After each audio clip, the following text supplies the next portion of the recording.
But let's go ahead and move on to the sixth topic with some comic book news. It's Thor, the Dark, not Thor, the Dark World. What the hell am I talking about? Thor, Love and Thunder. I'm coming to Elliot first this time. This is from Entertainment Weekly. Taika Waititi teaches Thor, Love and Thunder as Thor's midlife crisis film. The director also opens up about Natalie Portman's return to the MCU and says Christian Bale's Gorr the God Butcher is one of the best villains that Marvel has had.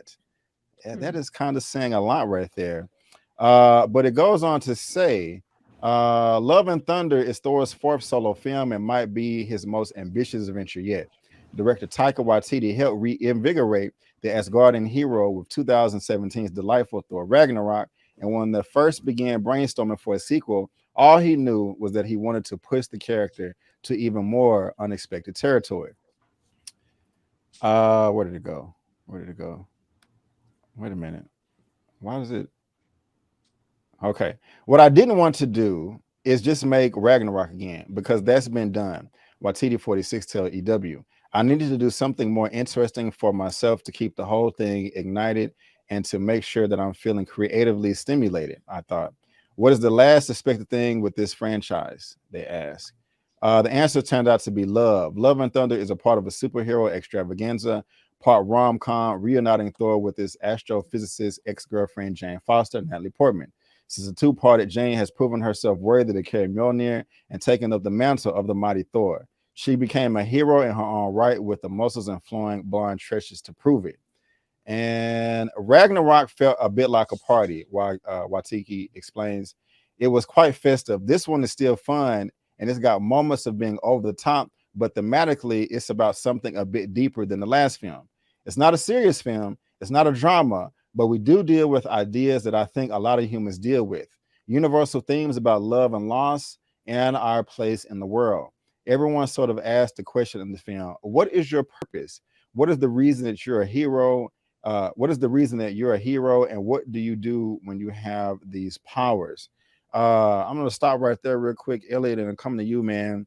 The director is saying a lot with this right here. Yeah. I mean, on one hand, you have a director saying, hey, you know, I'm hyping up my own movie.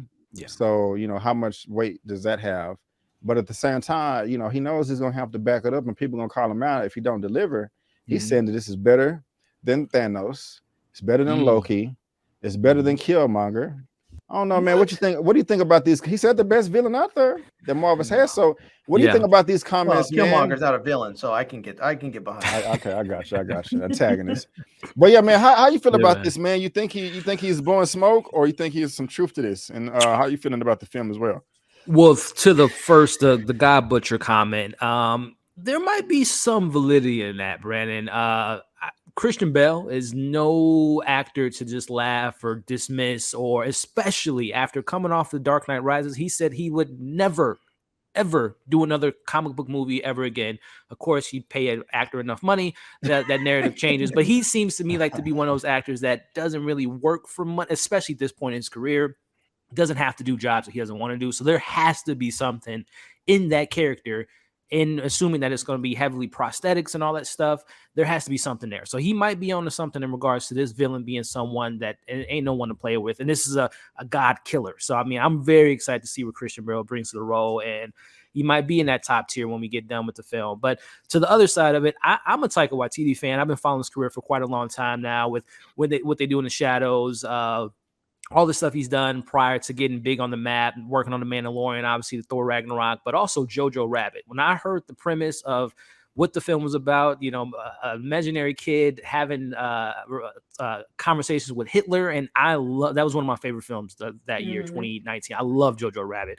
And the thing too about this film versus the last one, Thor Ragnarok, he directed that film, but he wasn't the writer. He's actually writing Thor, Love and Thunder. He's a great writer as well. So I'm a Taika fan. I think he is not just pitching his film, but I think he's going to give us something that might surprise a lot of us, because we think that it's going to be Thor Ragnarok jokes and funny and all this stuff, but we might actually talk about some serious stuff. I mean, this is a god. You know, DC has a problem with getting Superman to the big screen. It's hard to kind of make these characters relatable, but I think he has something here to tackle with Thor and obviously with Jane Foster and all this stuff. So, hey, I'm here for it, man. I'm looking forward to a great villain, a great story, some good laughs, maybe a tear or two, and this might be one of the best films in Phase 4 so far. So I'm excited for Thor: Love and Thunder. Thor: Love and Thunder will be, I'm going to say it now, will be the best film in Phase 4.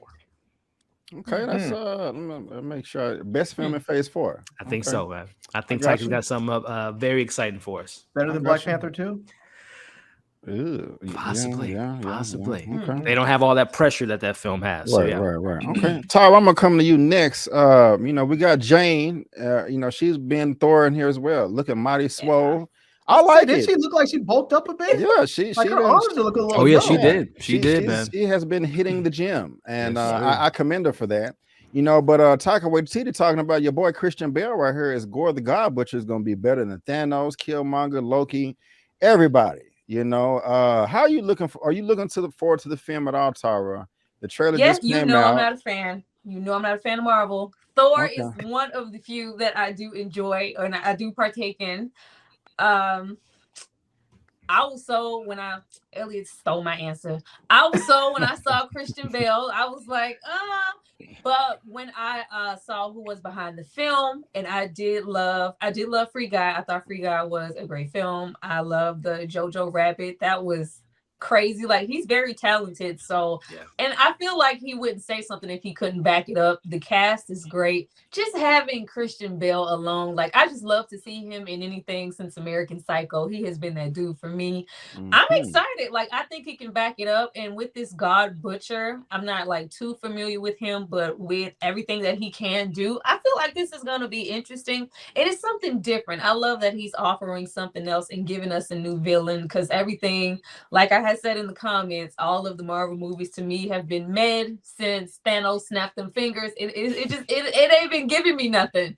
So I'm excited for this. I think so. And yes, I think better than Black Panther 2. I guess I do. I'm excited. I think it's gonna be great. I got you. Larry, what you think, man? I have a couple of questions about this. First of all, he's having a midlife crisis. How do you have a midlife crisis when you're immortal? They still die, but and two, didn't we already do the whole Thor midlife crisis when he would turn into Fat Boy Thor? Didn't he already have his crisis of self and sat around and got fat and didn't want to do anything? I feel like they're recycling at this point that storyline. He don't got nothing left to go to. Like he supposedly won the war. And he don't got nobody to kick it with. I mean, he don't got no planet, no mama, no daddy, no brother, nothing. Yeah. So I'm looking at it like that. What do I do next? I got power, but what do I do next? So he's bored, basically. That's the way to look at it. So I don't know, but what would you do if somebody's coming through called a God Butcher, killing all your cousins and aunties and stuff? Well, I mean, I guess at that point you have something to do, right? Yeah, pretty much. Yeah. I got you. But I mean, it's gonna be. I like all the Thor movies, to be honest with you. I'll tell you what I do hope they do. I hope they throw a little bit of political stuff in there, because there's a lot of those white supremacist racist dudes out there that look towards Thor and Odin and these old sort of Norse gods and religions as their thing. They're sort of trying to stay away from Christianity and whatever, and they're trying to move towards that because they think it's like a pure white religion. I would love to see Thor come out and walking through New York with a Black Lives Matter t-shirt. That would be dope. That would be. That would be all the way dope. I got. They ain't doing that shit. Already. Yeah, I think I hit everybody. Okay, anybody say anything in the chat? This is Thor's walkabout film. As Guardians have liked 6,000. Yeah. Larry, exactly, because Thor was going through it in Endgame. Yeah, that's true. Okay. Okay, let me see if anybody else is okay, cool. Well, again, guys, I'm sorry, Brad. When are we getting a new Galaxy, the new Guardians of the Galaxy? Because I know Thor is supposed to be in there. I feel like thank you for bringing that up. Thank you. Yes, let's talk about that, because to my understanding, as far as the timeline is concerned, I thought the events of Guardians of the Galaxy 3 were supposed to take place before Thor: Love and Thunder. I could have sworn that, And I know that it's wrapped right now, Guardians 3. But yeah, because Guardians 3 was supposed to pick up right where Endgame left off, where Thor got on the Guardian ship. And so I kind of wonder how they're going to handle that. I don't know if y'all got anything, let me know. But good. Well, I know good, they thank you have for bringing it up, Ray. the holiday special is this year. So like to your point, Brent, it was supposed to be the other way around, but obviously we know what happened with James Gunn. He was doing the stuff with DC, so they had to kind of backlog some things. But I think we're going to get a continuation of what happened after Endgame with their holiday special this year, which is going to lead into Guardians 3. So I think they'll narratively make sure it makes sense. Okay. All right. I'm really looking for that holiday special. I think it's going to be great.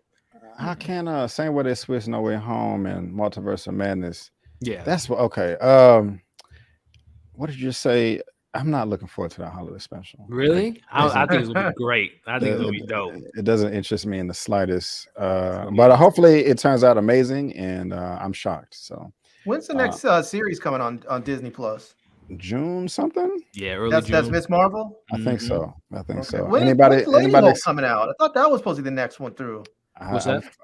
She-Hulk. She-Hulk, August. She-Hulk. Yeah, they announced it. Or it leaked the other day. It's coming out like mid-August.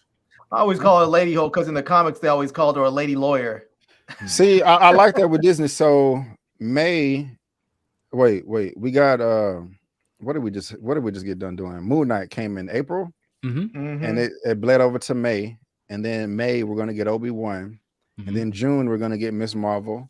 Yep. July we're gonna get Thor: Love and Thunder, and then you said August. Yep. We're gonna get Miss Marvel. Yep. So just smart, man. Every month they're giving us just enough not to cancel. Yeah, every month you're getting something new. So I gotta give it to them for that. Netflix follow suit. Y'all tripping. But we got 2 topics left.